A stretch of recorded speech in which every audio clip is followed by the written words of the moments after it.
Hey everybody, what is going on? This is Daryl, Simply Incredible Disc Golf, here with Tyler Wozniak. What is going on? What's up? What's up, everybody? So, right off the bat, I got to mention Matty P, Big Disc Golf. What's he called? No, I wrote it down and I forgot.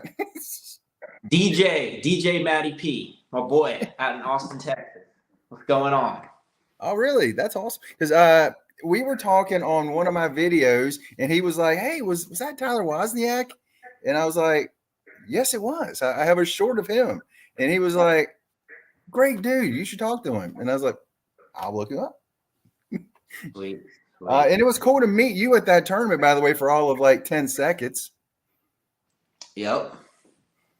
So, one of the things I was thinking about when I was at the U.S. Women's Disc Golf Tournament is the women come out, they warm up and everything. What is your kind of warm up before you actually before you get to that first tee? You know what? Let's make that even a little broader. What is your morning before first tee? Ooh. That is a hard one to control. Okay, so I Mm-hmm. definitely have a Chris Garvey. What's up, my guy? That's one. That's one of my two amateurs that we played disc golf together. Sweet, sweet. Thanks for tuning in, bro. So okay, two-part question. Mm-hmm. So the morning routine, it can be very if you're like on the road and you're playing in tournaments that are not like where you can just wake up at your house and then go to the tournament, it can be very difficult to have like an actual routine for a morning. What I try to do though, now I am like I'm 30 years old, so I'm like a grown man, right? So I get up at like 5 to 6 o'clock every day, and I can't like stop myself from doing that. And it's just like I had like a real job at one point in my life, and like so I just got used to waking up early, and I just been doing that my whole like since I've been an adult now. So I struggle with a morning routine because I'm up super early, and most of the time we're not teeing off till like at the earliest like 11 or 12 o'clock. Mm-hmm. But sorry, I ramble a lot too. But anyway, so Oh, good. morning routine. So what I like to do is if I can, I like to have like a warm drink in the morning. I try to avoid like super high caffeine coffee. So Mm-hmm. what I like to do for my coffee, recently what I've been doing is I'll do like mostly decaf coffee and then put Mm-hmm. just a little bit of actual coffee in it. And then that's what I like to have. I go super light on breakfast. I go super light on food before I play. But I'm also somebody who, like, I don't have to eat a lot to like sustain myself. Like I could gain weight quickly and I can lose weight quickly, kind of thing. Mm-hmm. Um, and so my I like for my morning to kind of be yeah, just have some decaf coffee and then some small food, whether it's like oatmeal or like a like I rarely even have like a big like I don't have a full meal. And then just kind of like find something to occupy my mind until I get ready to actually go to the course and do my warm up at the course. Mm-hmm. And when I get to the course, I'm the type of person I've found, and I have done this through trial and error, and I've found that I do not like to have a lot of time to warm up. Like, I'm really like a 45 minutes tops kind of guy. All I want to do is every stretch and or movement that I need to do to get every pop and like nook and cranny out of my body, Mm-hmm. and then throw a couple full power throws. Like, well, I always start with like short throws, and then medium throws, and then full power throws, Mm-hmm. and then get those rips both backhand and forehand out of the way, and then putt for like 10 to 15 minutes. See my like actually experience myself making putts. Sometimes that's tough because sometimes I'll get on like the practice putting green. And I'm not making anything before a tournament. But anyway, I'd like to try to make putts for like 10 to 15 minutes and then literally just show up to the tee and play. Like Mhm. I like to keep it as like wham bam as possible before a tournament. See, what I was telling one of my friends is, you have that warm up time. So, your body's loose, you're ready to go, your tee off time, you walk over there. I told one of my friends, I really do believe when you get to the first tee, day one, or maybe day three, or whatever the final day is, that waiting time before you actually get to throw that first shot, I figure that's got to be brutal. Oh, it's so brutal, dude. It's so brutal.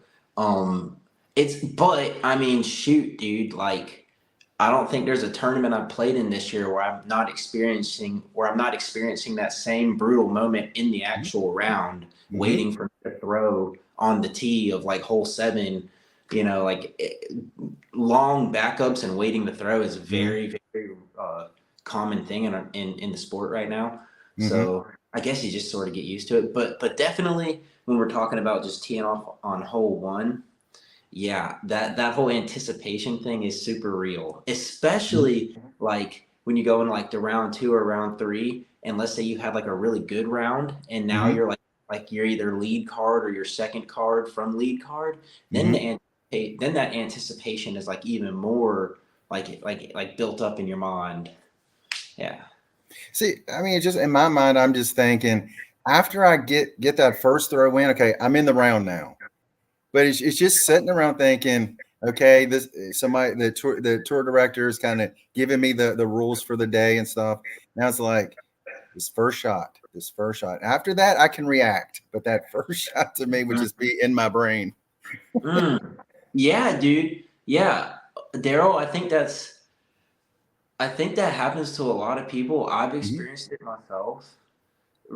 Lately, I've been really good at not thinking about it and Hmm. being like reactive off the jump, Okay. which is I don't All know right, like Jason, you were right. I was wrong. yeah. My friend Jason, he was like, no, that wouldn't be bad at all. I was like, okay. But I just always thought that was you just maybe my neurotic head.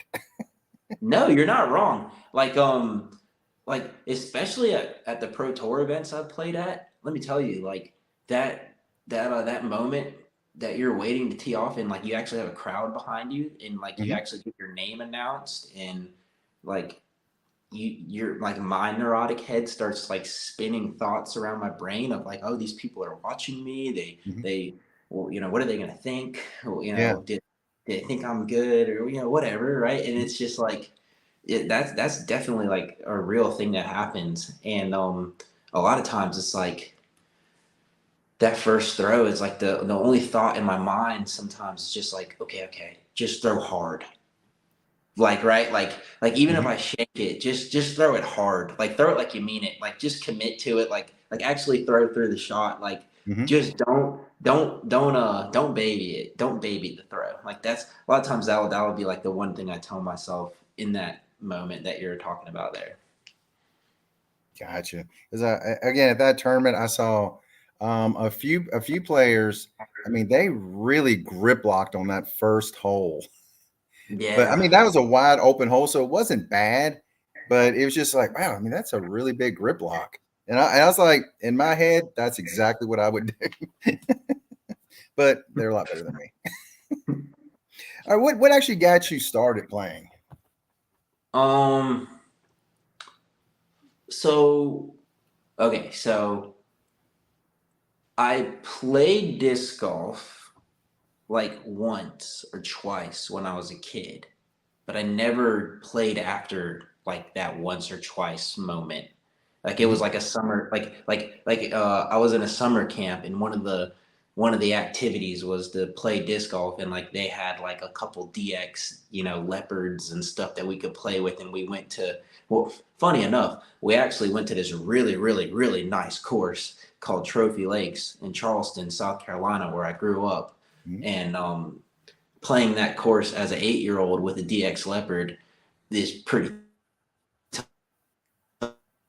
Um, I didn't play after that until I got to college, where I took a disc games class, but really we should back it up even further than that because um, so there's a distinguish that like I feel like when you talk about disc golf or like how you started, um, Mhm. in my case, I played ultimate frisbee very, very heavily in high school and college, but no disc golf. But I was very, very into ultimate and like it was a serious endeavor for me. So my frisbee experience started in high school, so to speak. And I knew about disc golf, but I didn't play it. And then when I got to college, I went to Winthrop University. Mhm. I started playing on the ultimate team my freshman year and became a starter my freshman season. And we had a decently serious team. And one of my electives was called disc games. Shout out to Jeff Morrow, my awesome teacher. You're the man. You're still the man. You're always the man, by the way. He's just a good friend of mine now. And and I was taking his class that he taught, and it was a mix of ultimate frisbee and disc golf. And I was playing on the ultimate frisbee actual team for Winthrop at the time too. And I was introduced to disc golf then, but I didn't really pick it up. I just like played it in the class for fun. Didn't even really get very good at it. I actually purposely didn't play it because I noticed that the disc golf discs, they don't fly the same as like an ultimate frisbee disc flies, Mhm. and I didn't want to mess with my ultimate frisbee throw, especially because I was a freshman who was kind of like on like a short leash with the team, which was pretty serious. It had a lot of juniors and seniors, and they were trying to win the local or regional championship tournaments and stuff. So I wanted to be as good as I possibly could at ultimate. So anyway, I didn't actually really get into disc golf until after college. And it's sort of a funny story. I was playing a lot of regular golf at the time after I graduated from undergrad, and then I went and got my master's. And I was playing a lot of regular golf, and I thought maybe I could like somehow magically be a PGA golfer. Because in my mind, ever since I was a little kid, I always wanted to be a professional athlete. And so I was playing a lot of regular golf. My wife, Sarah Wozniak, my wife, I love you. Uh, she was a college golfer, and we were playing at this little municipal course called. It's actually at Winthrop University where the course is at the golf course. It's like a 9-hole course, and students can play for free. And anyway, she had just beaten me for like the 20th time in a row, and I was a real sore loser about it. And I was, in the parking lot just shaking my head, being pouting about it. And in the trunk of my 1999 Oldsmobile Cutlass that I had at the time was, yep, shout out to that car. It was a great car. That's awesome. Yeah, dog. And in the trunk of that car, my mom had got me a Franklin starter set disc golf set that she got me for Christmas one year, like years ago, and I kept it in the trunk of that car. It just had sat there, and my wife and I had a Star Valkyrie that I had found on the side of the road near Winthrop University, not actually at the Winthrop course though. It was like on the side of the road where all the college, yeah, like where all the college kids' houses were. And I picked it up and I did call the number and they said I could keep it. So to all the people out there that are like, oh, don't steal this and all that, but Yeah, whatever. always call the numbers, people. Yeah, well, I have a whole opinion on that as well, but we won't get to that yet. Anyway, don't lose your discs, people, and don't expect people to give them back to you. Okay, anyway, I digress. Where was I? Anyway, I had that Went to Star Valkyrie. in the start about Yep. So Star Valkyrie Franklin starter set in the back of my car, and my wife was like, "Why don't we try playing disc golf instead of actual golf? Because I'm tired of you getting so upset when I beat you." And so obviously we're at the Winthrop course where the golf where the actual like regular golf course is at, but there's the USDGC course there as well. And so we take the Franklin starter set and the Star Valkyrie, and we're just playing the actual course to the best of our knowledge. Because if you have ever been out to the United States Disc Golf Championship course, you'll without when it's not during like the actual championship time. Mm-hmm. Now it's a little different now because they leave it more set up this year than they usually do.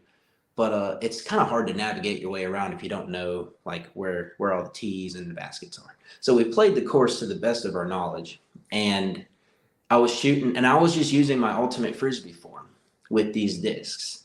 And I had like the Franklin the Franklin fairway driver. You could do like a barrel roll with it. I don't know if you're familiar with that, but anyway, I was doing that, and like I thought that was like the normal way a disc golf disc maybe should fly. But anyway, but I was shooting close to par and just using my ultimate frisbee form, and I was doing pretty well. And I was just like seeing the shot and throwing the shot, and with just like doing these big like hyzer backhands that because in ultimate you throw like deep hyzer and then it takes a long time to slowly stand up. So that's how I was throwing these discs, and I was playing pretty well.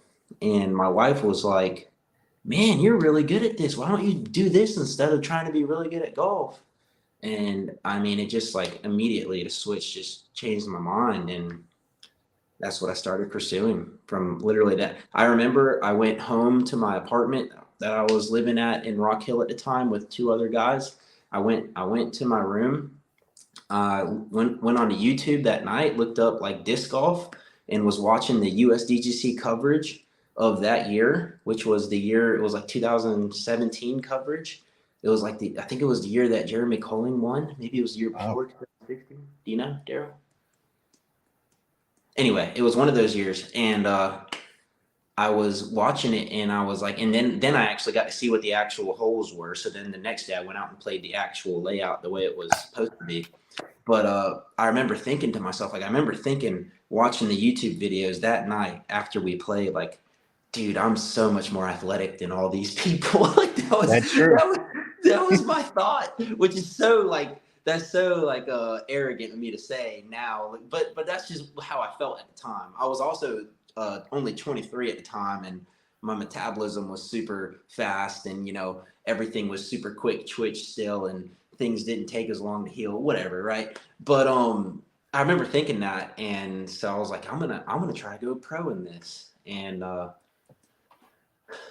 anyway, got real serious with it for like a year and a half. Won my first MPO tournament in 2018, I think.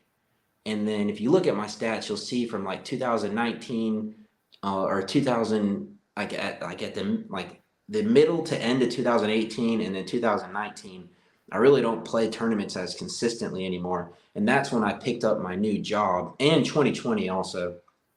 I picked up a full-time job to actually, support myself and my wife at the time, who was also supporting herself and us as well. She was working full-time.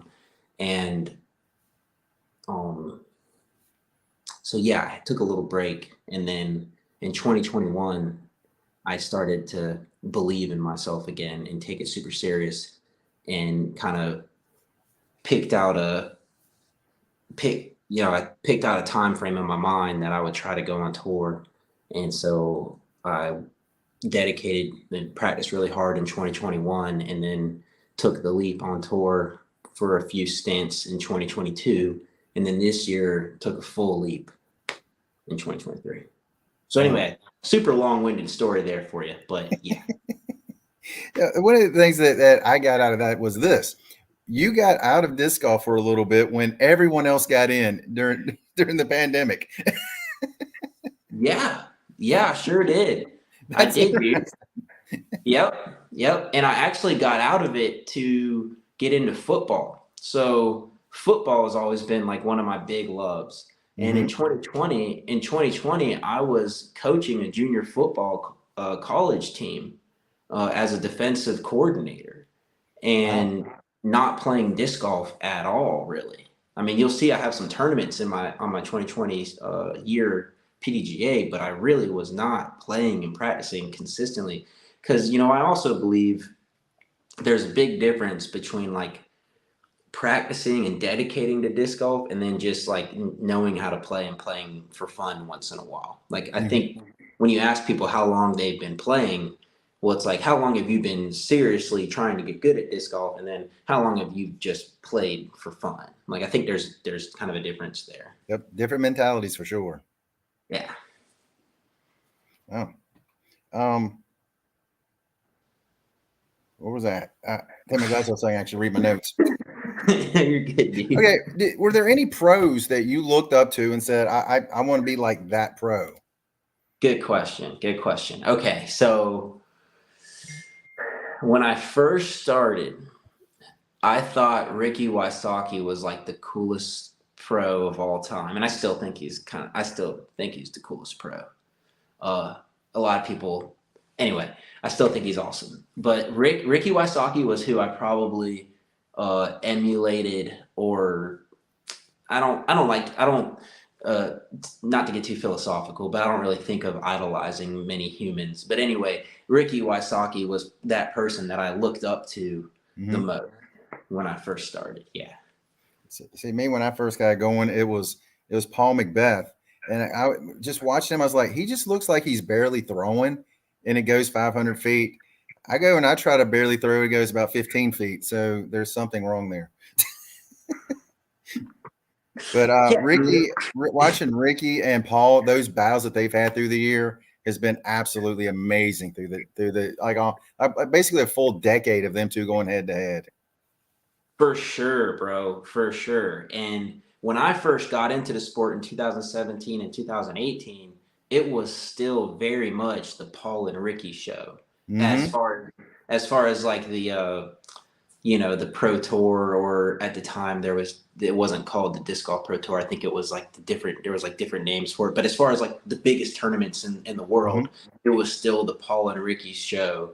Mm-hmm. And um and what I think's amazing about it is if you look at the way they were playing at that time, like especially Wysocki, but Macbeth as well for sure, because I definitely did look up to Macbeth as well.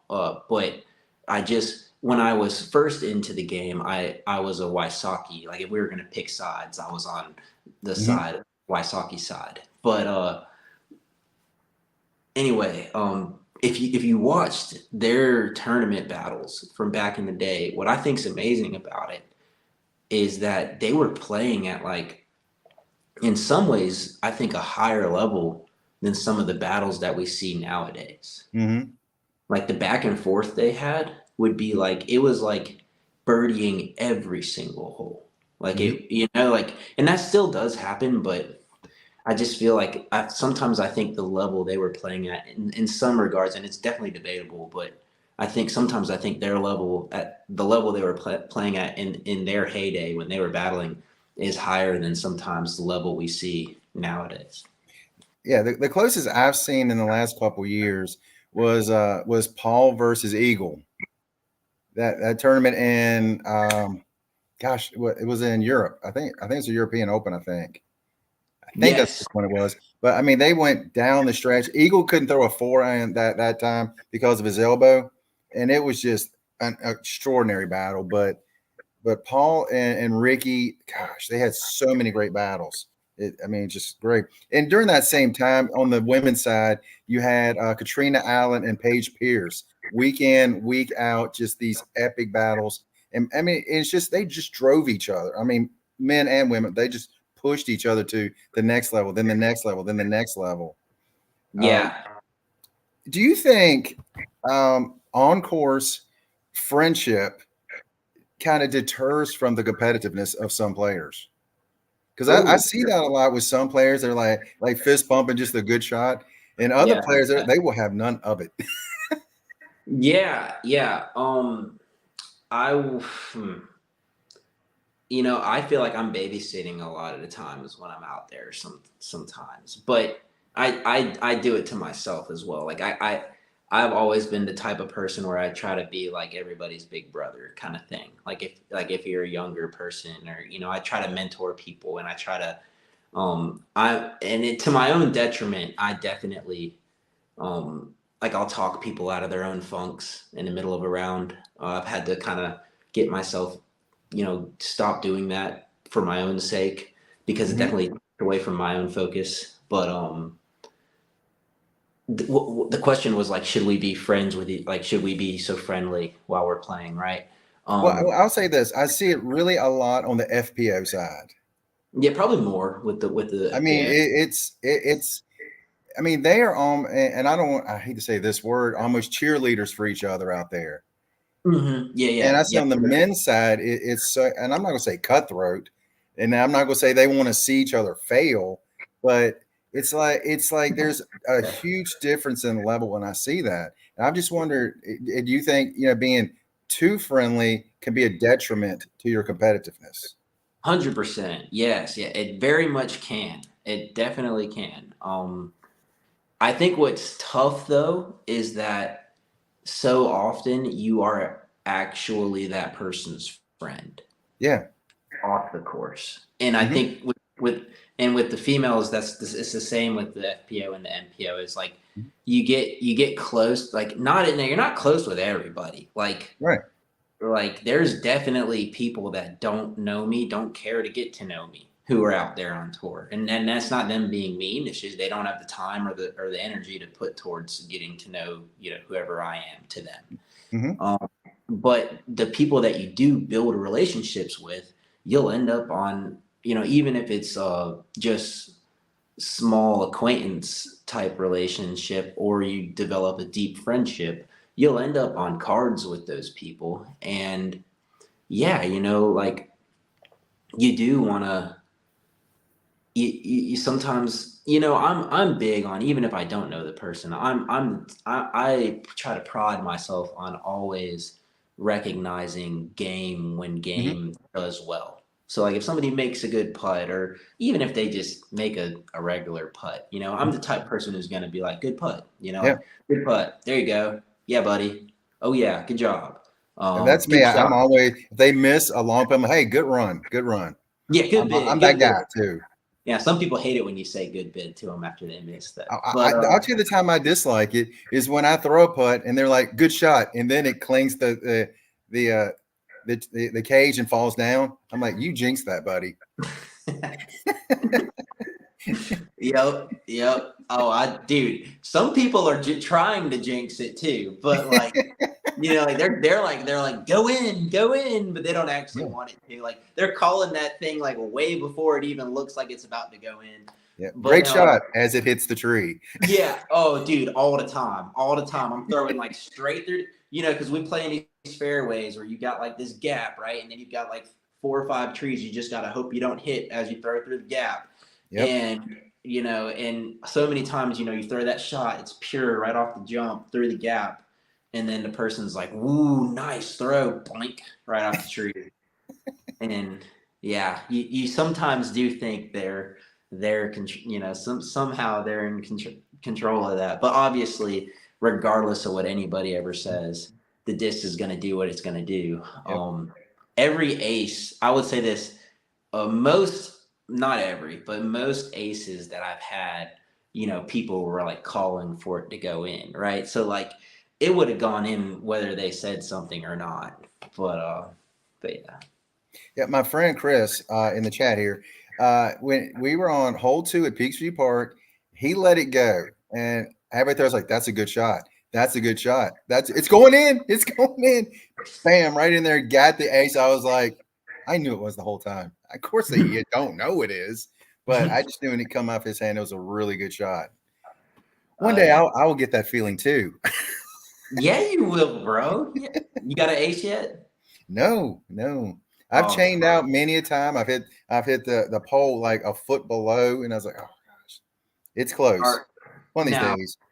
are you playing courses where like you got to throw like actual throws to get an ace Okay, though? okay. I'm 51. Hip replacement, kidney transplant stuff. I can't throw far. I like my backhand, bad shoulder too. I max out at like 200 on a great day. Mostly it's like 175. But my forehand, I've just been working that the last few months. I can get that up to 275 on a good day, maybe 300. Let's go. That, So, that's so, moving. so we Yeah. play Peaksview Park a lot. It's a pitch and putt course for most people. Yeah. So you're gonna get your ace there then. You're gonna forehand the ace there One very of these soon. days. One of Yeah, these like days. like next week, bro. Oh, there we go. Yeah. One day when you were talking about throwing through a tight line, I meant to ask some other people about this as well. Do you prefer a course that's long and open, or one that's shorter and a lot more wooded and a lot tighter? I mean, Can I? obviously the correct answer is a bit of both, but Yes. Yeah. Okay. So if I was forced to play one or the other, because probably long and open. I was thinking at the term you played up here, the Battle of Bedford, I haven't been over to the Ivy Hill course, but I feel like that's a fairly open course over there. Yeah, it was literally like the two opposite ends of the spectrum, Hmm. right? So, Yeah. New London is long and tight, and there are some open shots there though. But for the most part, it's long and tight and wooded and technical, and just an incredibly amazing course that I love. Also, just put it as a Yeah. side note. I And love then playing it. It doesn't love me back. that's all right. It's breaking you in, and then one day it's gonna love you. And Yeah. and then the other course, what was it called again?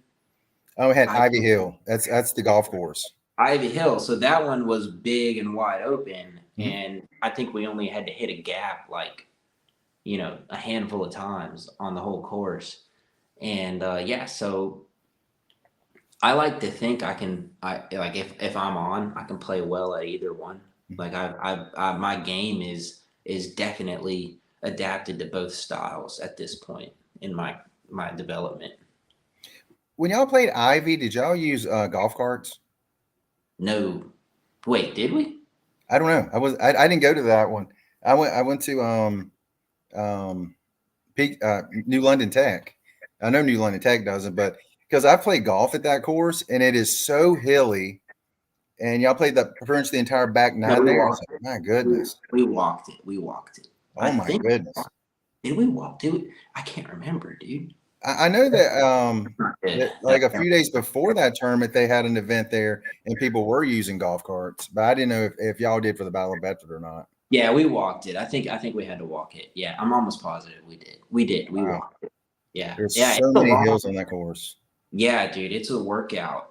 You got to make sure you're properly hydrated. And now there's a perfect example, like we talked about earlier at the beginning, like routine before a tournament.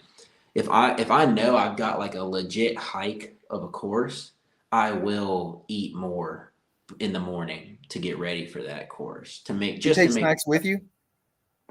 Like when on I a course like when I that where you have so many remember hills yeah and yeah when I remember I bring snacks with me, but when my wife's with me, yeah, she'll always make sure I have snacks, which is great. Mhm. And yeah, I like to do like my new favorite snack is like the Nature Valley, like little, I mean, they look like Belvita bars, but they're made by Nature Valley, and they've got like this delicious icing in the middle of them. Hmm. Yeah, yeah, dude, they're good, and they're not that bad for you either. So, like, they're low on the saturated fat, they're low on the carbs and calories, but they taste good. I like those kind of things in the middle of a round. I'm definitely not. I'm not like huge on beef jerky. I used to be, but then my cholesterol was gonna be affected in a negative way if I kept pounding beef jerky the rest of my life. So Hmm. I got away from that, and Hmm. then You got to watch out for blood pressure with all the sodium in that too. 100%, bro, Mhm. 100%. And like these kids, they got to realize, like, yeah, it's not affecting them now, but they're like charging it up to where they get to be 30 and older, and all of a sudden, boom, it's gonna fall on top of them, and it's gonna affect them. But anyway, I'll never. When you get to 51, Yeah, exactly, dude, and that's why I'm trying to be smart about it now. Like mhm. I'm trying to think about it now, so that Yep. hopefully when I'm 51, I can I still have to be super careful, but I won't have to, it won't be as bad, maybe. Yeah. I don't know. But yeah. My cam is breaking up. You all right, bro? Yeah, I'm fine. It's just like the cam just kind of breaking up here and there. I see that. I might have to switch cams. Oh, wait, I'm still here. Just trying to check my cam. But yeah, like I like the Nature Valley stuff. I would get like the peanut the peanut bars and or something like that. The almond bars. I like those too. Dude, yes, those. Shout out to Nature Valley. Hmm. Hit your boy up for a sponsorship. Yeah. Anyway, I'm just trying to be silly, but Hey, nothing wrong with that. yep, yep. But yeah, so but I definitely don't want to eat anything that's gonna get like a residue on my fingers. Like I'm very. Oh yeah, your camera's still going. Is Yeah, it all right? I'm gonna try to switch it to this and see. Yeah, I don't like this camera because it's really dark, but Yeah. it's okay. It's the one. It will last fine, but I just like the other one better. Cool, cool. Mhm. But yeah, so if I'm eating, if whatever I'm eating in the middle of the round, it cannot make my, it can't be salty, it can't be sticky, none of those things, because my game is very dependent on the tips of like my finger pads and my fingertips. Like that's everything to me when I'm What playing. about chalk and things like that? Do you use any of that? So Because I don't. I just use a towel to I dry it don't off either. because I I don't want don't that either. touch. Same. So I'm not a chalk person, but I truly believe that it's all about like what kind of skin you have on your palm. Hmm.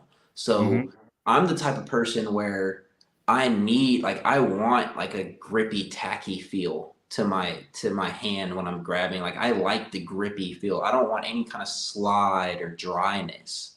Like that to me hurts my game. So I don't mess with chalk. Personally, I do not use chalk bags, but I do not discourage anybody from using them if they help them with their grip. Well, does it matter like the plastic that you use?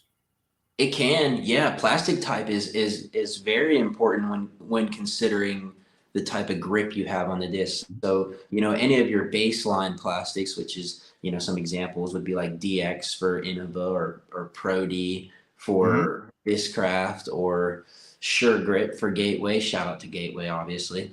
My disc golf manufacturing company sponsorship. And When you if have you the go on to Gateway, we have a link down below, and you can get 15% off using the code WAS. That's right. So you better do that right now. Pause this video and go buy some discs with my code. And then do it after the video and then before the Yes. video and then after the next video.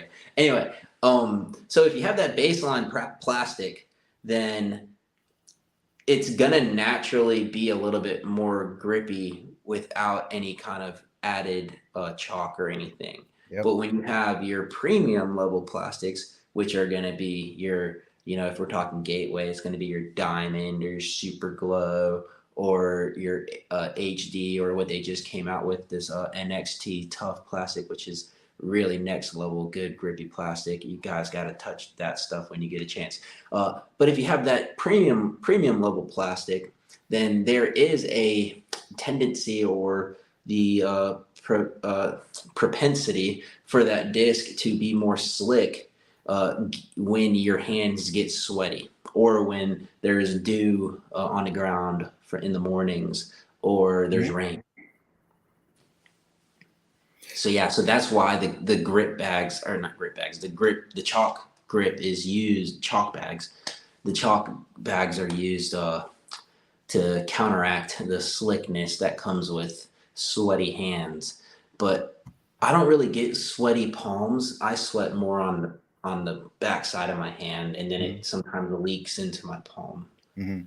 So that's yeah. I think people that have more natural, the term like clammy hands, like people that have more of a natural tendency to have like a clammy hand, they're the type of people that I think chalk bags benefit the most. If you're like me and your hand just gets dry and like tough more often than it gets clammy, then chalk bags just going to make it even more dry and kind of coarse.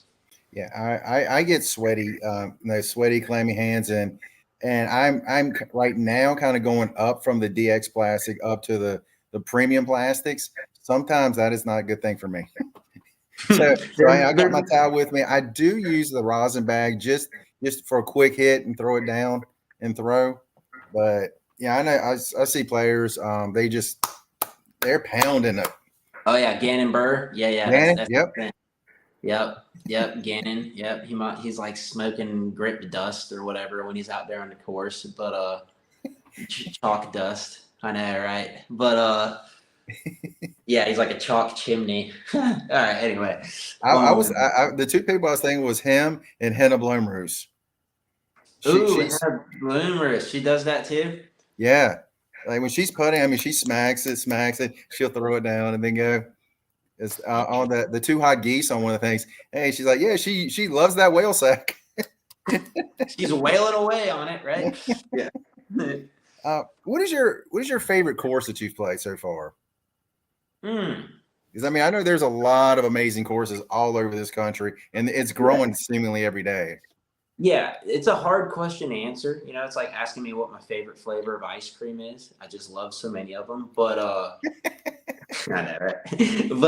But I would say my favorite course.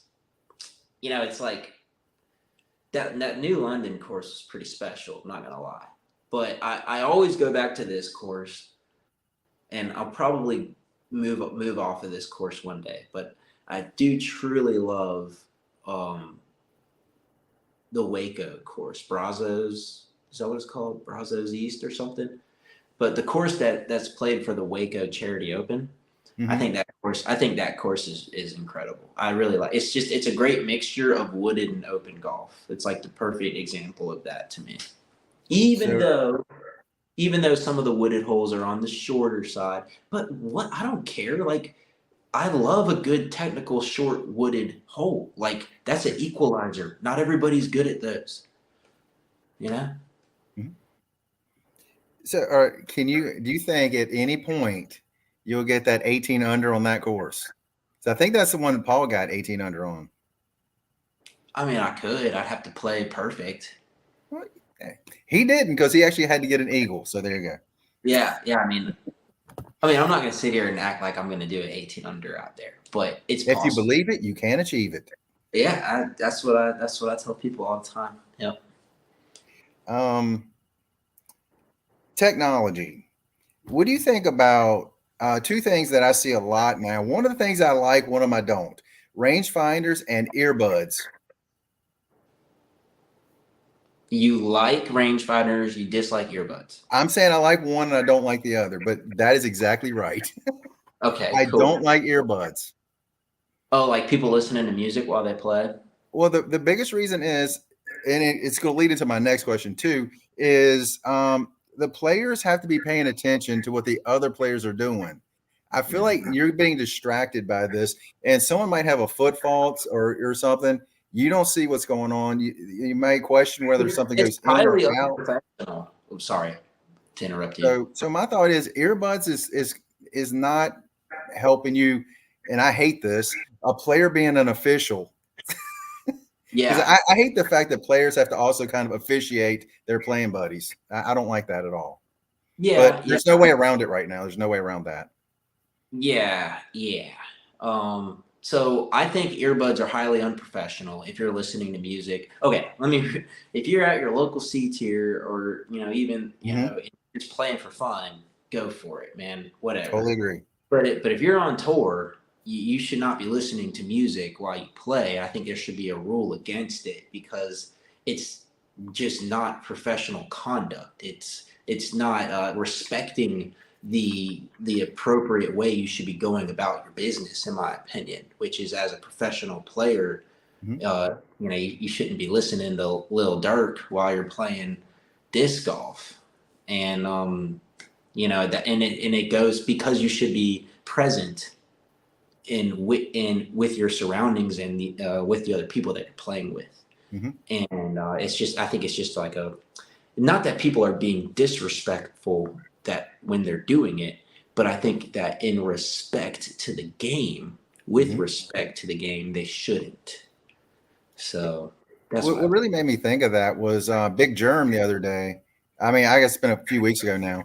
He posted, he's like, does anyone else find it weird when you go to the first tee and you can't really talk to anybody because they're all listening to music? I was like, I've been saying that for a while, Big Germ. Yeah. Now, if you're warming up, definitely you can listen to Oh yeah. music. But once the round starts, agreed. Yeah. Mm-hmm. Well, Yeah. and rangefinders? I like rangefinders. I didn't use them until like 2 months ago. I started using a rangefinder, and it definitely made things easier. Like it's helped my game. Like it helps me uh, decide what discs I'm gonna throw, and I think they're fine. Some people argue that it makes things too easy. That you need to be able to just use the natural eye for Mm-hmm. your depth perception and distance control. But uh, if we're gonna like it to like regular golf, I mean those guys are using rangefinders. I mean, Um, yeah, I'm cool with it. yeah, see, I don't mind it, but I think in regular golf, I don't think they allow them now. I don't believe. Is that right? I don't think so. I think they depend on their caddy with the caddy book. Is the caddy using a rangefinder? No, I mean they Well have then, in the caddy dude, book. yeah, They let's have get these the practice rangefinders out of rounds. here. Yeah, yeah, no rangefinders. I don't need it. I mean, I can live without it. I mean, Hmm. yes, it helps on the golf course style Hmm.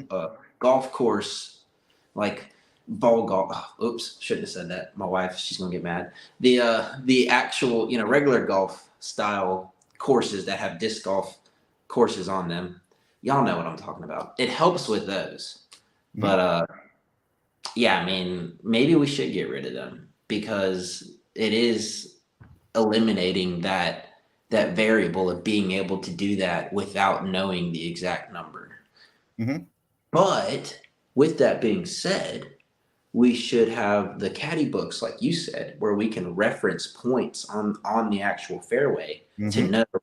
know, hey, this blue marker on the fairway is 200 feet out, kind of Hmm. thing. That would be nice. If we are going to get rid of rangefinders, we should Hmm. add that. What about caddies? Because I am someone that I look at golf and I'm like, each person they have a caddy, and that Mhm. caddy is with them for the entire round, for the entire tournament. And in my mind, I believe they have to say this is going to be my caddy for the tournament, and I think beforehand it has to be approved. Mm. And nowadays, and now I watch some players, and like halfway through a round they have a caddy, and all of a sudden that caddy's gone. And I've seen in one particular case, I've seen somebody have two or three people walking the fairways with them. I'm like, that's ridiculous. Yeah. I feel like the caddy should be named ahead of time. That is your caddy, and that's it. Uh, guilty. Anyway, I mean, again, but in my case, I also reference golf on this because that's what they do. It's like this is your caddy, done.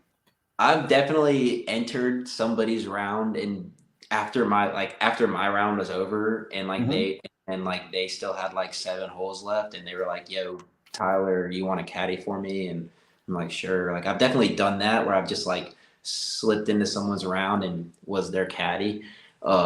Was that okay? I mean, I didn't break any rules, but should Right, that be right. allowed? Should that be allowed? Maybe not. Yeah, I'm kind of with you. I think if we're gonna have caddies, we need to have like a very specific system to regulate who and when and how they can be appointed. And yeah, I agree. And I think the Pro Tour is definitely trying to move to that. Well, well, the reason it really came up with me was in the what's the first major of the year down in Georgia? Champions Cup. Yes, it's when Kristen Tatar, she had her daughter on the bag, and then halfway through, like not halfway, but partway through the round, they said, "Oh, she's too young; she can't be on the bag." And Yeah, now you have a little girl from a foreign country that's walking with her mom, being her caddy. Now has to find someone to look after her. yeah, yeah, yeah, So yeah. I in mean, my mind, I'm thinking, if she's been around the whole time, it should have been pre-approved that this person is with her the whole time. That's Yeah, just I agree, and I think they acknowledged. I'm pretty sure the PDGA acknowledged that they kind of, you know, mhm. maybe messed that up a little bit. We're not. No one's perfect, but Oh no yeah, of course. Yeah. organization is. But I agree, like that, and I think that is. I think that instance led to what's going to become a more, um, like more of a established rule going forward in that for Hmm. those scenarios. So yeah. Yeah. Well, I mean, I hope so because I think it's one of those professional things, and I'm not in my mind. I don't think there's any one thing that will make disc golf go from once in a while on CBS Sports Network to live coverage on ESPN. I don't think there's any one thing, but I think Right. there's a bunch of little things that can possibly lead in that direction. I hope so. I I mean, hope that's so that's too. that's what we all want, right? Like that's what we. I think CBS Sports is definitely like a good step in the right direction. Hmm. Um, yeah, I don't even. How do you even get CBS Sports? Do you I have to have don't a? know because I got rid of cable, so I don't. Yeah, like that's that. I wish like we had more information in regards to that. Like, right? Like, how do I watch CBS? I guess I could look that up on Google and find out Yeah, pretty easily. But yeah. the Google So machine. the Google machine, exactly. Like, come on, Tyler. But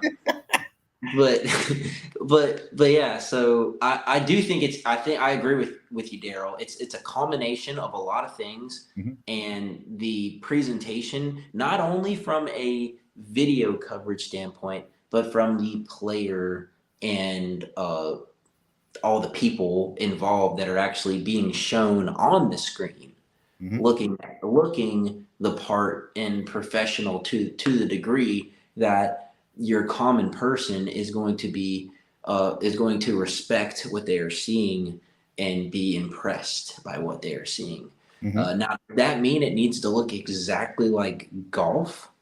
No, but it needs to look like something that elicits that response that I just talked about, where Hmm. people respect what they're watching and are impressed by what they are watching. Hmm. Yeah. I mean, the more professional it looks, the more likely the BMWs and the Rolexes of the world will want to put sponsorship into it. Hmm. Now, having said that, Brian Earhart, phenomenal. Yeah, he's cool, man. I like him. Yep. Philo, I could listen to Philo talk about disc golf all day. Philo's great. Philo's that guy, dude. Hmm. Philo's. I like Philo a He lot too. bring to me, he brings the combination of professionalism with just fun. Fun And and he's got the cool factor. yeah. I love watching him and listening to him. Agreed. He's got the cool factor, and I think because he has the cool factor, he can reach a lot of people that maybe wouldn't be interested in disc golf, and they look at him and watch him and listen to him, and they're like, "Oh, dude, that looks sick. I want to get into that now." So yeah. 2023. Who do you think is the player of the year in the MPO? It should be narrowed down to Gannon, Calvin, and Isaac. I can't imagine anyone else being in that conversation, but That's a really hard one to answer, I don't think honestly. there's a wrong answer to this. I don't think there's a wrong answer. you know, Gannon would tell you it's Isaac. Isaac would tell you it's Calvin, and Calvin would tell you it's either Isaac or Gannon. So it's Hmm. like, but I personally, I think I give it to Gannon because of the amount of events that he won and Hmm. the amount of events he was in contention for. Now it's like, dude, how could you not say Isaac? He won made Champions Cup and Worlds. True. So Isaac could very well be in the same category. Hmm. But the only reason I say Gannon over Isaac is because I believe that Isaac won Champions Cup and Worlds on courses that favor his style of game, where Gannon is winning on courses that are have to have a multitude of different of a different style of game to win at. Mhm. So if Isaac could have gutted one out at like an open golf course style course and got a win at one of those, then 100% I'm putting Isaac as the Mhm. player of the year. But I think Gannon did it. Okay, how's the best way to say this? I think Gannon performed at the highest level in the most variety of different conditions the most variety of different type of courses Mhm. to perform at. So like I think he had the most complete game of everybody this year. Yeah. I'm just waiting for Calvin to finally get a major. It's just inevitable. He will. Yeah, I think he will. Yeah, I hope he yeah, does. yeah. Yeah. I He'll hope he's probably. not that guy that like 10 years from now is like, man, he was right there so many times, couldn't get Well, over the hump. I hope he's not going to be one of those. well, they said that about like Phil Mickelson for the longest time, didn't they? Hmm. And then Phil Mickelson finally won like a Masters or something, and Yeah, um, yeah, he I had think. that jump that was about an inch and a half off the ground. Yeah, exactly. Yeah, super athlete, right? But yeah, I think Calvin definitely wins the major at some in the very near future. He is without a doubt one of the top three, top five greatest players in the universe. Hmm. And he's so laid back when he plays. He walks really fast too, by the way. Yeah, he's tall, dude. He's tall. He's Yeah, game. He's always I was at he's game. the Players Championship at the end of the season, and I mean, as soon as the last person on his card was throwing, I mean, he was gone. Yeah, yeah. He's But a fast player. Most of us are. I'm a fast player, but I'm slow. you're the Well, reason let I. me phrase that. I get to my disc and I throw it in a very appropriate time period. It's just getting there. I'm a slow walker. You hanging out, kind of talking some things with some And people. I'm like, look, there's a squirrel. Okay, let's go. Okay. Well, Look at the it's sky. Look how pretty the sky looks today. but dude, that's what you got to do sometimes. You got to sit around and smell the roses, right? And Yeah. take in the. It's like it's like I hit a tree. It's way in the woods. I'm gonna take a second to look at the sky, so get my mind straight for a second. 100%, 100%. Uh, And I mean that's true on tour. Like we play at these immaculately beautiful courses, and sometimes you really do have to just try to give yourself like I don't really like this term, but give yourself a core memory, right? Like sit there and take it in, and then hopefully 10 years from now, you're gonna remember what it felt like taking in the beautiful view at that course while you were on tour, kind of thing. yeah, I mean, at most of the courses I go to, I mean, it's rare. Let me phrase it. It's rare to find a course where there's not something that I would take a second. I'm gonna take a picture of this, then I'll post it somewhere just because I'm like, that is just beautiful. It's just I got that Just weird eye rare. like that, I reckon. Yeah, no, that's awesome, man. Yeah. Okay, what is your dream card to be on? My dream car, Card. probably like Eugene a. Card. My bad. Not the vehicle. I do have a couple dream cars, but anyway, my dream card, I would say this is gonna be facetious, but any card where everybody's just chilling, vibing, uh, being positive, uh, and just like not trying to mess with each other's focus. Mm-hmm. But if we're gonna, but like, there's a lot of people that fit that description, and I think my dream card's gonna be like Joe Andrews, maybe my buddy Owen McCall on a good day, Micah Groff on a good day. But nah, I'll give you some Cole Redolin, Ty Love, Evan Smith, those guys. Um, I will tell you what, I'm loving watching Cole Redolin play right now. yeah, he's good. I would tell you, 2024, he's going to be something to be reckoned with this year. Oh yeah. He's too good. Yeah, he's a cheat code. He's great. I mean, he's really good. So when I think dream card, I always have two different answers. One is the card that I just want to be on for a good time, and one that I want to be on because these are people I somewhat idolize and I want to learn from. Okay, So I that's a kind of have very like two different things when I think about that. yeah, no, that's a really good way to look at it. Let me answer with that perspective. Okay. So the first answer was like have a good time, probably play really, really well. The second answer, if I want to learn, okay, I want Jeremy Colling on the card so I can watch him throw flicks, and then I want to have um, Calvin on the card so I can watch him just like rip something super flat and hard and it goes absurdly far, Mm-hmm. and I want to have Greg Barsby on the card because he's like the most creative guy in the game and like just does things his way, and it's really you can learn a lot. And Super then laid back, super chill until he gets that axe in his hand after he won. Denny's a Viking, bro. That was the greatest thing last year. Yeah, yeah. That was pretty awesome. And he's a Viking. He I is a mean, Viking. when I saw, it, I was like, that's legit straight Viking right there, Yeah. Oh yeah. straight out of Valhalla. And you know who I kind of learned a lot watching on the card this year, even though he was not having the best round of his life. But Philo, when I played with Philo, Oh, I definitely felt like I became a better disc golfer watching him. see, yeah, Philo on the MPO, man. Yeah. I would be soaking it in. I've seen him do some teaching stuff, and I'm just like that guy.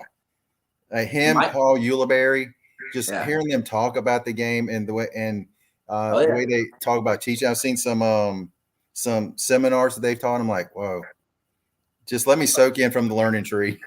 100%, bro. 100%. Yeah, Philo, Ulibarri too. I've actually yet to play on a card with him, so that'd be awesome to get on a card with him. And another guy who I've played with not a many, but a good handful of times now is Michael Johansson. And Mm-hmm. I love being on a card with MJ, not just because I enjoy playing with him, but also I watch him, I study him. He was one of the first pros I studied in the game. Him and Barry Schultz. Oh yeah, Barry.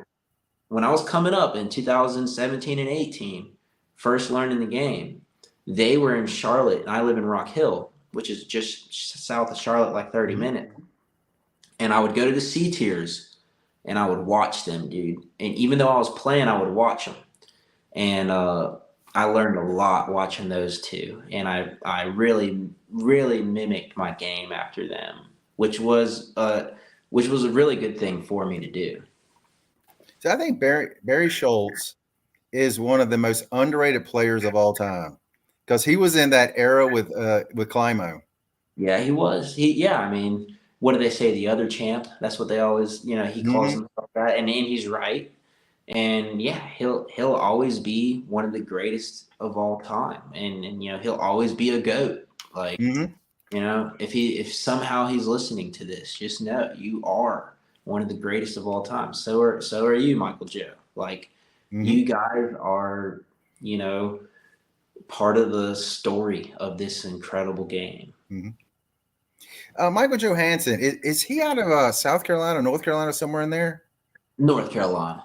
Because I remember Charlotte. seeing him do a lot of tournaments, kind of in the on the East Coast, right through here, and I was like, I'm pretty sure he's from right down there somewhere.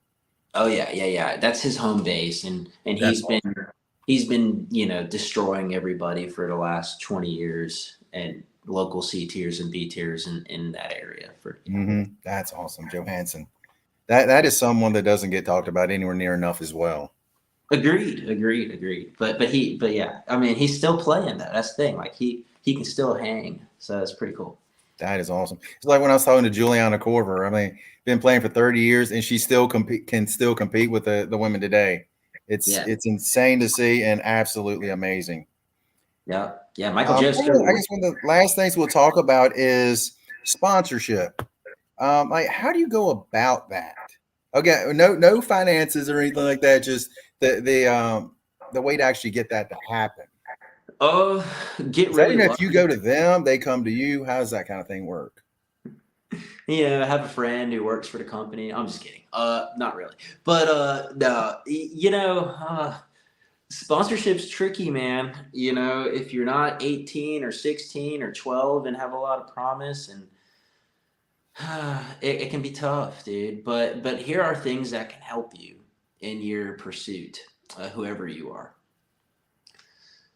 Be a professional person. Be a likable, friendly, nice person. Be somebody who is always looking for opportunities to grow the sport in many different avenues, whether that be through teaching or running events, like running PDGA sanctioned events. I mean, you want to get a sponsorship, start running tournaments, bro, or gal. And then also, social media. If you're, that's it's not like the only way, but social media doesn't hurt. Just produce fun content. Interesting content. If you're the type, if you have that skill set, use it.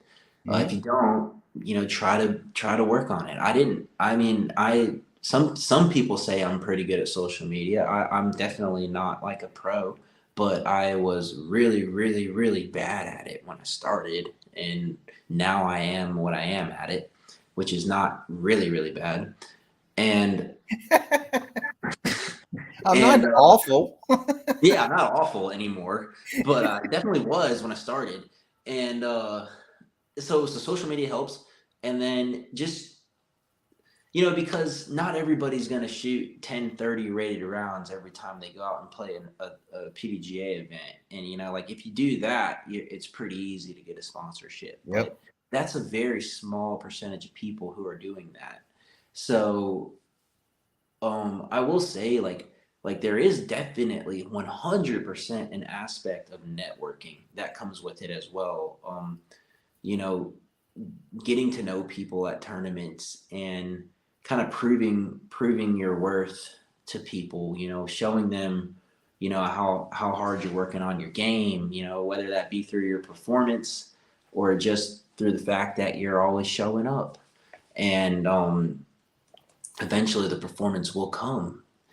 And because like a lot of my sponsorships were just because I got to know people and then asked them, hey, is your company looking to sponsor people? And then most of the time I don't land the sponsorship, but then the sponsorships I do land is because I did put myself out there and get to know the person, or get to know the person who knows the person to talk to, and then things work out. So uh, just put yourself out there. Don't be afraid to be called an idiot. Don't be afraid to be called, to be laughed at. I couldn't tell you how many times I get laughed at, man. People laugh at me all the time.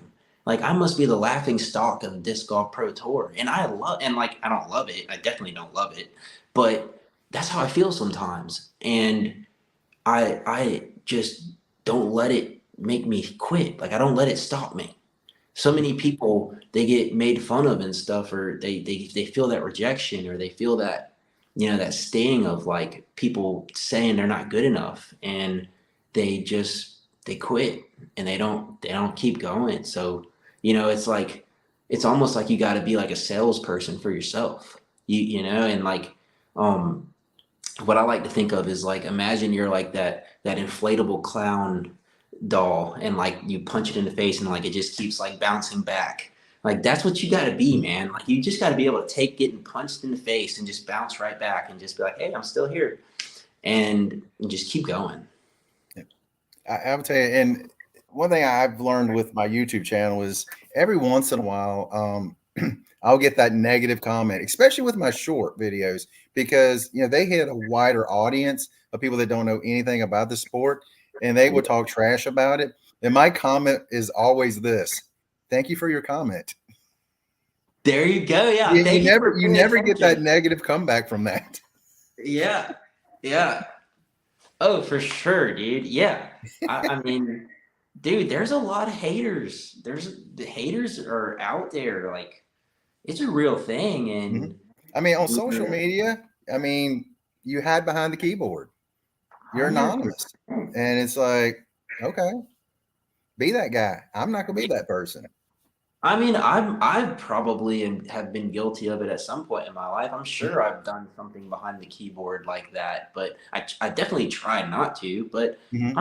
I'm sure I've done it myself at some point. But the point is just like you can't let those people. I have let those people get me down, but don't let it make you completely quit. Mm-hmm. If you're gonna completely quit, do it for a different reason. Let it be another reason. Mm-hmm. Let it be because of all those trees you hit with discs. Yeah. Let it be because you completely or never mind. All right, I'm done. I'm done. But yeah, yeah. Let it be because of all those trees that love you so much and Yeah. want you to hit them. I was when I first started playing it was like around 2005, 6 or 7, somewhere in that ballpark. And on Peaksview Park, again, real short course, on one hole, it kind of goes downhill into a little pond. And I always say this, it's played like about 10 times, and I lost like 7 discs in that pond because it would just get on the edge, roll down the hill into the pond. And I told one of my friends the last round, I was like, if it goes in that pond, I'm done. I didn't play from like 2007 until about 2020. No, dude, are you for real? I am dead serious. I was like, this is ridiculous. What I mean, I played 10 rounds and I just keep dropping them down there. It's like, I'm done. Dang. But I mean, that Dude. clearly tells you this. I didn't have the passion for the sport back then. And now Yep. I 100% do. Cool. You know, Cool. I always say this, it was meant to be.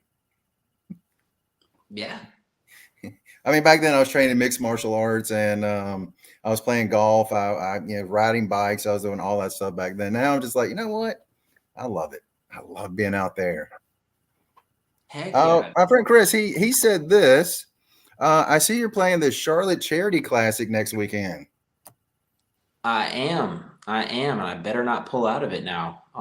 No, but It's out there now. yeah, right. Thank you, Chris. Yeah, thanks, Chris. I was just about to email the tournament director. No, I'm just kidding. But no, I'm playing. I told myself I am. I'm playing, and I desperately need to get some practice rounds in with my buddy Nathan Johnson, who said that he's going to practice with me. So I'm holding it to that, buddy. But I haven't played those courses in like over a year, so I'm gonna have Which to find. courses is it? It's Hornets Nest and Nevin. Okay, now the only thing I know about Nevin is when I went to the championship at the end of the season. And It, it's not the disc golf pro tour layout at either of them. So yeah. some of the holes will be disc golf pro tour Mm-hmm. layout, but it will be like a mix between like your normal layout and your pro tour layout, Mm-hmm. from what I understand.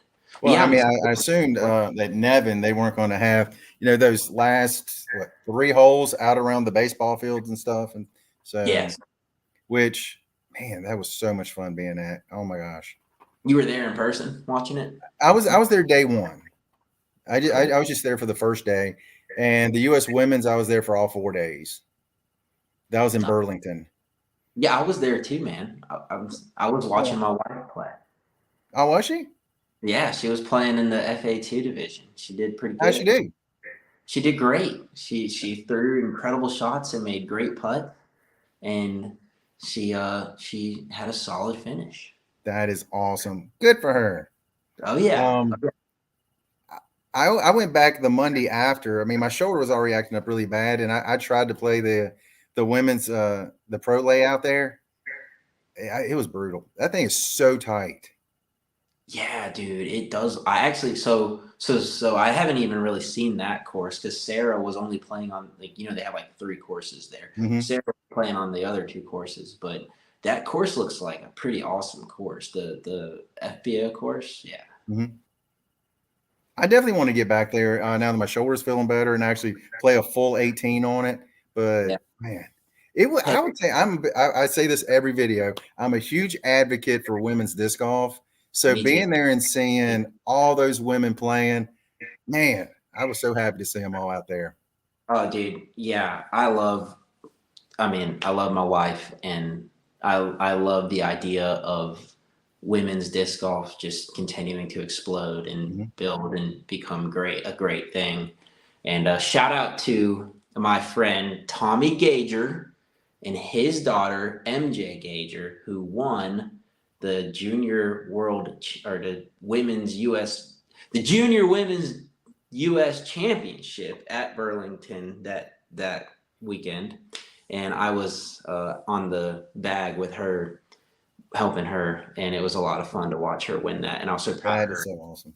Yeah, it was great. Me and Tommy have been friends now for a couple of years, and it's just been great watching her grow and become the incredible player that she's turned into, and just an incredible person with an incredible spirit.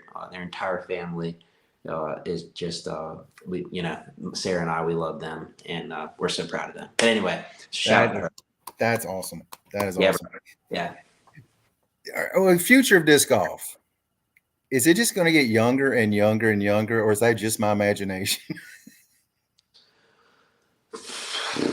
Yo, it is, dude. Yeah, not the imagination. We are not going crazy. That is the truth. It is just gonna keep getting younger and younger, and that's a good thing. That's what we need it to be. But the good news is that as it continues to get younger and younger, those younger people will continue to grow, and it'll just continue to get older and younger at the same time, and Mhm. just more widespread in general, and more normalized as a sport in everybody's eyes. Yep.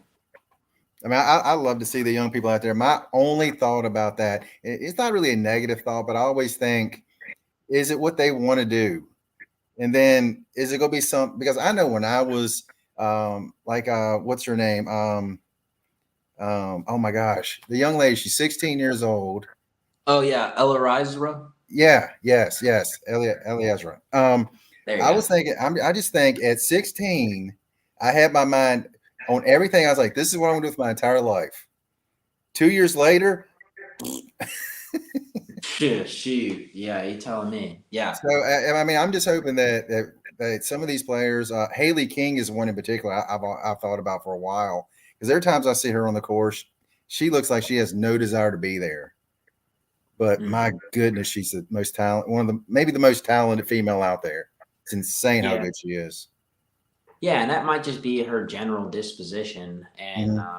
hard to tell whether it's because she doesn't want to be there, or that's just how she looks or whatever. Hmm. And her true intentions are that she does want to be there. It's hard to speak on that, but speaking about young people in the sport, I am a huge advocate for getting your ducks in a row with some sort of career plan outside of disc golf before you decide to put all your eggs into disc golf. If you Hmm. are if you're 16, 18, 20, 22, 25, whatever year old, and you've actually made it this far into the video and you're watching this, please, man, or girl or woman, please try to get some sort of career established that you can fall back on or that you can actually do.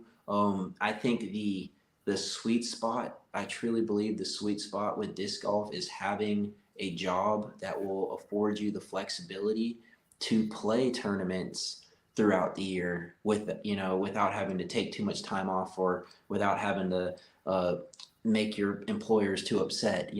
Some kind of job that gives you that flexibility to where Hmm. you can play regionally and at pro tour events throughout the year, but still make money to afford living, because not everybody's got their parents paying for their lives, right? And Yep. so but a lot of those kids on tour do. But anyway, so not all of them, but anyway, just making sure that you have your ducks in a row, and that, I think that's the best way to go about it. Like that's what I try to tell people when I meet them and they ask me about touring and stuff. Just do that, because well, and really it's and we probably don't need to go here, but it's because of how expensive everything is nowadays. Hmm. Where before, you know when how the economy was, before this year or before 2 years ago, where milk wasn't $5 and eggs weren't $5, and Oh, buddy. All right, I'm getting on my political trap here, but the point is that the cost of living is no longer like reasonable, Yeah. right? Like you have to make an absurd amount of money to be comfortable nowadays. So whereas before you could be comfortable on a low budget, so to speak. And touring is the same way. So touring is much more expensive nowadays as well. Yeah, well, we were messaging each other. We kind of talked about this. One of the things I've been saying for a couple of years, it's not just with disc golf, it's just in life with hobbies and everything. It's like everything is costing so much more, and including these little guys here. Hmm. And I just wonder if it's going to start to backfire on the sport with the player salaries going up, up, and up. I'm wondering it because if the companies are paying them, we're going to pay more. And I wonder if long term that's going to kind of throttle down the growth of the sport. Yeah, dude, it's really hard to say, and I don't have like specific numbers to back up anything that any of my opinions on that right now. But like I do believe that like the those big contracts are maybe not going to happen as often anymore. And my hope is that like promising young players, not young, but promising players in general, whether they're Mhm. young or my age, promising players can still, you know, my hope is that they could still be offered like a little like a $40,000 a year contract or something, right? Like where you can live semi comfortable, like a Mhm. semi comfortable life, and that's my hope. But I think what ended up happening was the 2020 boom happened. And Mhm. what you're seeing was like there was like an unprecedented growth in the sport that just went shoo through the Mhm. roof. And all these companies invested in themselves, these companies that were already in the sport, not outside companies, but companies in the sport, invested in themselves, expecting that needle to continue to rise or for that growth to continue to surge, and it did more of a plateau than it did a giant climb after 2020. And so a lot of companies now are actually having to like scale back from Mhm. where it scaled up, and they're having to find ways to do that without cutting costs or without cutting paychecks, so to speak. Mhm. And I don't think many big paychecks will be added because of that. But I could be wrong. I hope I'm wrong in that regard. Yeah, I just think that the Paul and Ricky deals will be won't be coming as often anymore. Yeah, I mean, I think you're probably right. Like Simon maybe signed the last mega $1 million deal that we're gonna see. Like Mhm. maybe not. I mean, I mean, to me, Simon is just a special case. I mean, he can put something out, a disc out, sold. There are not very many people that moves the needle that far. yeah. Like that's the other thing too. Like how many new players have that sort of reach that a Paul McBeth or a Simon or a Tatar has, right? Like how much, we were talking about like Cole Redallen, will he be able to produce the same uh, impact that a Simon Lizotte has? I hope he can. I think Mhm. he can. I think he has the potential to, but is that going to happen for these young players coming up through the ranks right now? Will they have that same effect on the disc golf community? I'll tell you two guys I think potentially can. Will they? Obviously we don't know yet. But Gannon Burr and Alden Harris. Alden Yeah, is special on the course, but he's really special off the course with his YouTube channel doing stuff. Him and Gannon and that group that they have together makes some amazing content. Yeah, they do. Yeah, they do. They do. They're funny. Yeah, Yeah. I mean, you just watch them. It's like, man, I just want to hang out with them. They're just having a great time no matter what they're doing.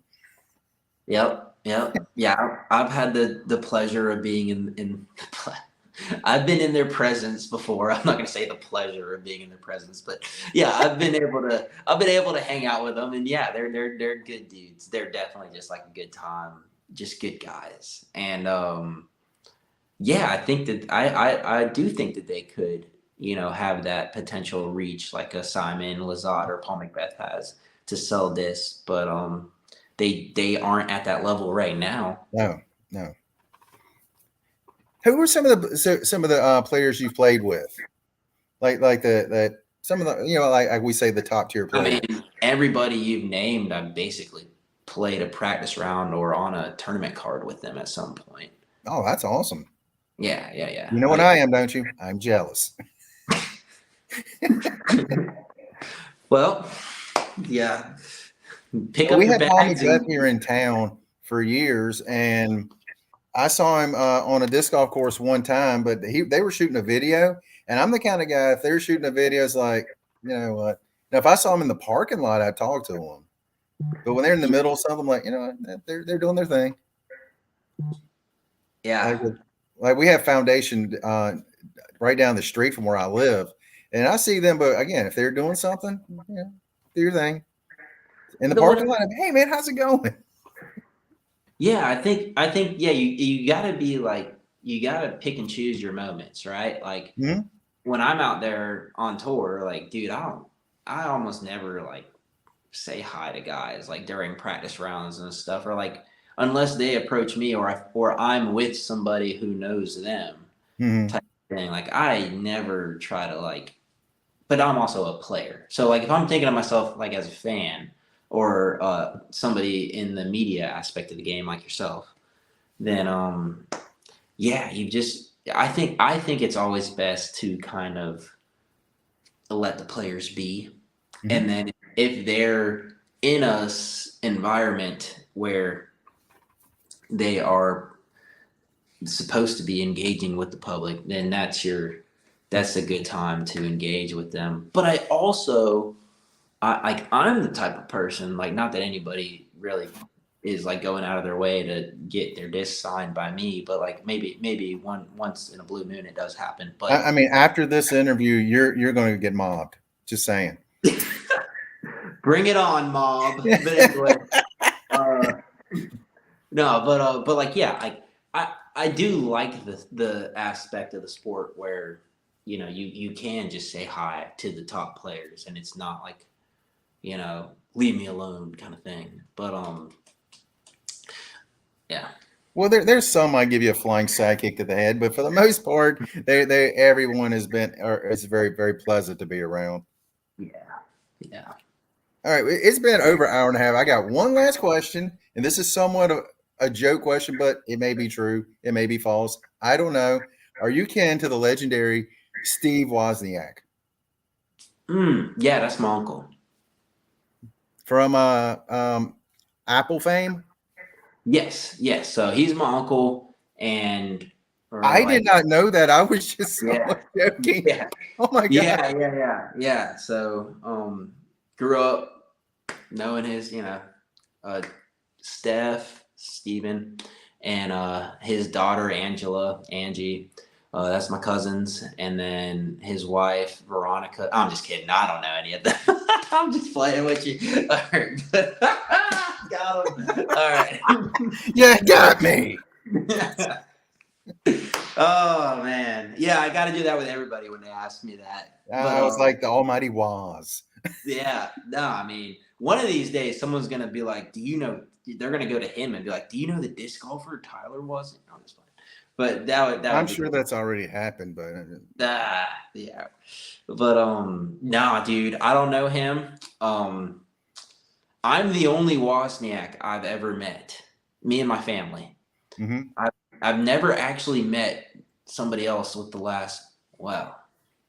I've met somebody who's mother's last name was Wozniak, but their last name was not Wozniak. Mm-hmm. And that's Pete. See, my only thought was like, I have never heard of anyone else with Wozniak. So I was like, can't be many of them out there. Yeah, so from what I understand, it's pretty common last name in like Chicago, where my dad's from. My dad's from Chicago. So No. from what I understand, it's like if you're from Chicago, Michigan, Illinois area, then Wozniak's like a not such a rare name, but 100% very much rare for me in my life and everybody who knows me. Well, here in Central Virginia, they're not out there. Yeah, I like Virginia. I like Virginia a lot. Yeah, I love it. I love it. But that's it's been an hour and a half. Normally we try to do about an hour, but doggone it, it was just having good time, good fun, We talking to were, sports. dude. We were. So anytime you want to come back, just let me know. We would have a great time just talking disc golf. Hey, if you're around these parks, let me know. Hey, we can go ahead and play some. Maybe hit Peaksview Park one day. If you haven't played, I don't know if you've ever played there or not. Wait, are you Bedford, Virginia area? Where exactly? Lynchburg. How close is that to Bedford? Well, I grew up in Bedford. It's about 20 miles from here. So Lynchburg's next to Bedford, Virginia. Mm-hmm. Yep. Okay, sweet. Yeah. So you got Fallen Creek down there. You got what else is in Bedford? Well, Liberty High School, the little high school's got a small little course there. Yep. Independence Park. Paul McBeth, when he was here, he helped build a bunch of courses around this area. Well, dude, let me know if there's any like big B tiers with a lot of added cash. Just send me a message, and I'll try to make it up that way for one of those. Definitely will. Definitely will. And if I get down to the North Carolina, well, Charlotte, or where are you at, anyways? Outside, still Rock Hill ish. Where the United States Disc Golf Championship is. That's where I live. So is that in Rock Hill? Winthrop. Winthrop. Okay. That's where So I I do want to get down there and play some. I'm planning to hopefully go down to like Columbia, South Carolina this year. I have friends that live down there, so maybe hit some courses down in that area and kind of on the way back up this way. Yeah, let's hang out and play, man. That'd be fun. And Chris said he would love to come down to the Charlotte area and get in around with you. Make it happen, Chris. Yeah. I mean, hey, yeah, that's one of my guys, so that'd be awesome to do that. But and remember, everybody, go down, link below to Gateway. You get 15% off using the code WOZ. So if you need some Gateway disc, boom, there you go. You got your discount right there. Yep. And be on the lookout for Battlefield Disc Golf, which will be my apparel sponsorship in 2024. They're out of Virginia. They are doing huge things in the disc golf world. They are ran by Tommy Gager. And anyway, they're going to be great. And just be on the lookout for them. So more information coming about that soon. Okay. If you have a link or anything, now or later, let me know, and I will be sure to update the description down below and add it. BattlefieldDiscGolf.com, and it's Matt Hammerston, who's one of the best Virginia pros in Virginia. He's also owns the company with Tommy Gager, and they and his daughter MJ Gager, who's like she is the number one junior girl player in the world, and they will be coming out with a lot this coming season. So that is awesome to hear. It's going to be the greatest. Love it. Love to hear it. It is the greatest. Yeah. So be on the lookout for that. We'll get a link to that one too. And Chris does say good luck next weekend with the tournament. You're the man, Chris. Appreciate you, brother. Thanks. Now his head just got inflated. Oh, God. I'm only joking. His catchword trademark phrase is tree. Yep. So, anything else? Sarah, I love you, my wife, and Sarah? I don't know you, but hey, how's it going? There you go. There you go. And yeah, man, just thank you everybody for watching. If you made it all the way to the end of the video, that's awesome. I hope you enjoyed. That would be awesome. Yeah, I hope you enjoyed it, and hopefully I'll be back on to do some more of these. So yeah, Hey, thank you for taking the time to be on. I do appreciate it. you got it, Daryl. You got it. Appreciate you, brother. And that's all we got. And you guys have an incredible day.